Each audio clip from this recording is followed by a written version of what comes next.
জওয়ান যুবক ভাইরা ভালো করে শুনে রাখেন, আল্লাহর ওলি যারা আল্লাহর মাহবুব বান্দাদের শানে কখনো বেয়াদবিমূলক শব্দ ব্যবহার করবেন না। বুঝা আসছে কথা? আজকাল আমাদের সমাজে অনেক বক্তা, অনেক আলেম ওলামারা বেরিয়েছে, তারা আল্লাহর ওলিদের শানে বেয়াদবি করে। বুঝা আসছে? এই যে কিছুদিন আগে যে আল্লাহ পাকের ওলি পীর আল্লামা সাইফুদ্দিন সিদ্দিকী হুজুর রহমাতুল্লাহ আলাইহি তিনার কবরের ভিতর থেকে খুশবু বাড়িয়েছিল। সুবহানাল্লাহ। তো আল্লাহর ওলি বান্দা তিনি ইন্তেকাল করেছে, কবর থেকে খুশবু বাড়িয়েছে, ঠিক আছে? তো এটাকে কেন্দ্র করে একজন ওহাবি মানে ওলি বিদ্বেষী, ওলি আউলিয়া বিদ্বেষী আলেম, সে এমন ভাবে কটাক্ষ করে বলছে যে মানে বেরিয়েছে, তা মানে ব্যাপারটা মানে খুশবু বেরিয়েছে, তা বেরিয়েছে, ওতে আবার বলার মানে ওর কাছে কোনো বিষয় নাই। বুঝতে পারছেন কথা? মানে মনটা এত সংকীর্ণ। হয়তো যে বক্তা বলছে বেরিয়েছে বেরিয়েছে ঠেল্লি করে বলছে, দেখা যাচ্ছে হয়তো সেই বক্তার বাপ হয়তো বুড়ি খায়। বুঝতে পারছেন কথা? সেই বক্তা মানে যখন মানে মায়ের গর্ভে আসে, দেখা যাচ্ছে ওর বাপ মা হয়তো নামাজি ছিল না। বুঝে আসছে কথা? তো তারপরে যখন এরম হয়েছে, হয়তো ওলি বিদ্বেষী তৈরি হয়েছে, তো ওর তো আর দোষ নেই। তো ওই বক্তা কটাক্ষ করে বলছে। আচ্ছা বলেন তো দেখি, যে কেরামতি ওলিরা দেখায় না আল্লাহ দেখায়? আল্লাহ পাক কেরামতি দেখায়। যে কেরামতি না দেখাতে পারলে কারোর দ্বারা, কারোর থেকে যদি কেরামতি যদি জহির না হয়, ও আল্লাহর ওলি না, এটা ভাববেন না। কেরামতি ওটা দেখা যাচ্ছে, আমি ধরেন আমি একজন ওলি, বিরাট বড় ওলি, আমার থেকে কেরামতি প্রকাশ নাও পেতে পারে।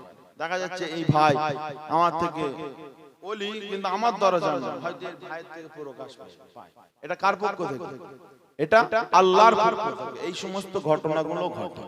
তো এই যে পীর আল্লামা সাইফুদ্দিন সিদ্দিকী হুজুর তিনার কবরের ভিতর থেকে খুশবু বেরিয়েছে, এটা তো মানে গাল গল করার কথা, মানে ব্যাপারটা তো তা নয়। খুশবু বাড়িয়েছে আল্লাহর পক্ষ থেকে বাড়িয়েছে। এর মধ্যে আল্লাহ পাকের খেলা থাকতে পারে, এর মধ্যে আল্লাহ পাকের লীলা থাকতে পারে। তো এই ঠিক তো নাকি? আল্লাহ পাক তো বুঝাতে চাইতে পারে, দেখো ও বাংলার মানুষেরা, তোমরা যে দাদা পীরের কে মানো, দাদা পীর আওলাদদেরকে মানো, তোমার দাদা পীরের আওলাদেরা সঠিক রাস্তার উপরে ছিল। জোরে বলুন সুবহানাল্লাহ।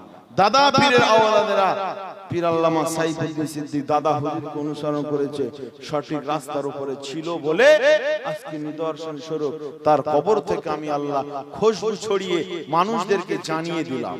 জোরে হবে না সুবহানাল্লাহ? এটা তো আল্লাহর পক্ষ থেকে হতে পারে, তাই তো নাকি? ঠিল্লি করা কিছু না। কিন্তু ওলি বিদ্বেষী মানুষ তারা এই সমস্ত জিনিসগুলো বিরোধী করে। যারা ওলি আউলিয়া, হাক্কানি ওলি আউলিয়া, যারা নবী রাসূলদের যারা বিরোধী করে, তাদের মানে জন্ম নিয়ে একটা যেন প্রশ্ন যেন একটা রয়েছে। বুঝা আসছে কথা? যারা নবী বিদ্বেষী, আল্লাহর ওলি বিদ্বেষী, একটা প্রশ্ন একটা রয়েছে। সেটা কেমন প্রশ্ন? সেটা জারজ, যেটাকে বলা হয় অবৈধ। অবৈধ মানে সবসময় মানে কোন একটা নারীকে জিনা করে, মানে বিয়ে না করে জিনা করলাম আর সন্তান হলো, অবৈধ। এটা ভাববো। অবৈধ অনেক রকম ভাবে হতে পারে।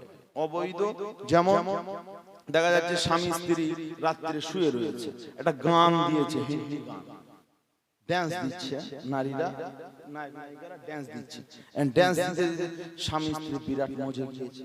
কোন একটা মানে কোন একটা কি বলবো, একটা নোংরা একটা গান হচ্ছে, স্বামীরা ওই দেখে জোশে মেতে গিয়েছে। এখন যদি বিনা তওবায় যদি সহবাসটা করে, ওর থেকে যদি সন্তান হয়, কি হবে? কারো সন্তান হবে। মানুষ যদি কোন হারাম জিনিসে তৃপ্ত পায়, সে কাবিরা গুনাহ করে, আর ওর থেকে তওবা যদি না করে, সে ইমানদার থাকে। তওবা করলে মাফ হয়ে যাবে। একটা গুনাহ করেছেন, আফসোস হয়েছে ঠিক, কিন্তু গুনাহ করে তৃপ্তি পাচ্ছেন, আপনি তওবা করতে। তো এই ধরনের কিছু কিছু মানুষ তারা আজ আলেম হয়েছে, তারা আলেম হয়েছে, তো তারা ওলি আউলিয়া বিদ্বেষী কথা বলে নিজেদেরকে ভাইরাল করতে চায়। খবরদার, এদের ওয়াজ নসিহত শোনার দরকার নেই। আপনার গ্রামে আপনার মসজিদের ইমামের ওয়াজ শুনে এতে আপনার ইনশাআল্লাহ জিন্দেগি লাইফ আপনার তৈরি হয়ে যাবে। জোরে বলুন সুবহান। এটা আল্লাহ পাকের পক্ষ থেকে ওলি বান্দাদের কিছু কিছু বিষয় এরকম ঘটিয়ে মানুষের কাছে উপস্থাপন করেন আমার আল্লাহ, যাতে করে বান্দাদের যেন কিছুটা বিশ্বাস তৈরি হয়। বুঝাচ্ছে কথা? এই যে নবী পাক সাল্লাল্লাহু আলাইহি ওয়াসাল্লাম এত মুজিজা, এটা মুজিজা আমার আল্লাহর পক্ষ থেকেই তো হয়েছিল। মুজিজাগুলো আল্লাহর পক্ষ থেকে আমার নবী পাক দেখিয়েছিলেন। এই মুজিজাগুলো, এই যে চাঁদ দ্বিখণ্ডিত করা, এই যে হরিণ আমার নবীর সঙ্গে কথা বলা, এই যে হাতের ভিতরে পাথর আমার নবীকে সাক্ষী দেবে, এটা কার পক্ষ থেকে? জোরে পানি আসে, দোয়া করে দাও। হ্যাঁ, এটা আল্লাহ পাকের পক্ষ থেকে। সেই জন্য এইগুলোকে অস্বীকার করতে নেই। কারামাতুল আউলিয়াই হাক্কুন, ওলি আউলিয়াদের কিরামত। আসেন বাপেরা, আলোচনায় ভুল বিচ্যুতি বেয়াদবি ক্ষমা করবেন, সকলে দোয়া করবেন। আসেন মুক্তাসার দোয়া হবে। আল্লাহুম্মা আমিন।